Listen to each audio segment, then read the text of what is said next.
আসসালামু আলাইকুম। আমি অধ্যাপক ডাক্তার মোহাম্মদ মনোয়ারুল আবেদিন খান, অধ্যাপক ও বিভাগীয় প্রধান, নাক কান গলা ও হেড নেক সার্জারি বিভাগ, East West Medical College, Dhour, Uttara, Dhaka. তো আজকে আমরা আরেকটা বিষয়, যেটা শীতকালে আসলে নাক কান গলার সমস্যাগুলো, কিছু সমস্যা হচ্ছে যেটা শীতকালেই বেশি দেখা দেয়। তার মধ্যে একটি রোগ হচ্ছে সাইনোসাইটিস।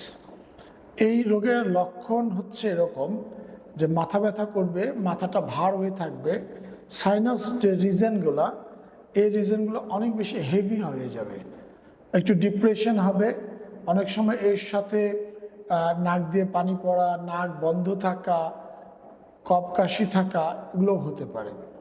তো এই যে সাইনোসাইটিস, অনেকের থাকে যে ক্রনিক সাইনোসাইটিস, মানে অনেক দিন ধরে সাইনোসাইটিস আছে কিন্তু অত বেশি রোগটা সমস্যা সৃষ্টি করে না, কিন্তু শীতকালে আসলে এই রোগের প্রকোপটা অনেকটা বেড়ে যায় এবং তখন তার স্বাভাবিক যে কাজকর্ম সে আর করতে পারে না।